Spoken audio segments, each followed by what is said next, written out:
একজন বাঙালি হিসেবে যদি আপনাকে জিজ্ঞেস করা হয় যে ভিক্টোরিয়া মেমোরিয়ালের রং কি, আপনি বলবেন এটা আবার জিজ্ঞেস করার মতো কোনো বিষয় হলো? অবভিয়াসলি সাদা। কিন্তু আমি যদি বলি আজ্ঞে না, আপনার প্রিয় রোমান্টিক স্পটটির রং কালো। আরে দাঁড়ান দাঁড়ান, আমাকে পাগল বলার আগে এই ছবিটা একবার দেখে নিন। এটা কোনো এআই জেনারেটেড ছবি একেবারেই নয়, এটা একদম খাঁটি সত্য। কি সব গোলমাল লাগছে তো? Let me clear you.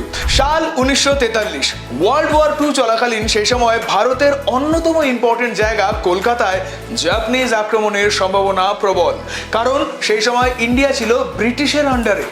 প্রযুক্তিহীন সেই সময় আক্রমণের উপযুক্ত সময় ছিল রাতের অন্ধকার, তাই ফলস্বরূপ গোটা শহরে ব্ল্যাকআউট ঘোষণা করে দেওয়া হয় এবং সিটিজেনদের উদ্দেশ্যে বলা হয় তারা যেন অকারণে বাড়িতে লাইট না জ্বালায়। তবে বাদ সাধলো শহরের মাঠের ঠিক মাঝখানে থাকা বড় একটা ইমারত। তিনি আর কেউ নন, আমার আপনার আমাদের সকলের প্রিয় ভিক্টোরিয়া মেমোরিয়াল। ফ্যাতে সাদা প্রকাণ্ড এই ইমারতটি রাতের অন্ধকারেও দেখতে পাবে জাপানিজ বিমান। তাহলে উপায় একটাই, যেন তেন প্রকারেণ এই সাদা ইমারতটিকে পুরো কালো রঙে ঢেকে ফেলতে হবে, যাতে রাতের অন্ধকারে জাপানিজরা সেটা বুঝতে না পারে। আর সেটা হলেও তাই। কিন্তু এই ঢেকে ফেলার কাজটি করা হয় এমন একটা জিনিস দিয়ে যেটা রাস্তাঘাটে দেখলে আপনি নাক সিটকে বলবেন মা।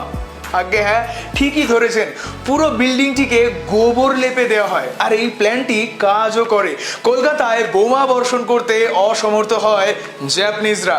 তাহলে এবার যখন আপনি ভিক্টোরিয়া মেমোরিয়াল ঘুরতে যাবেন, তখন একবার ইমাজিন করে দেখবেন গোবরে লেপা আপনার প্রিয় ইমারতটি দেখতে ঠিক কেমন লাগতো।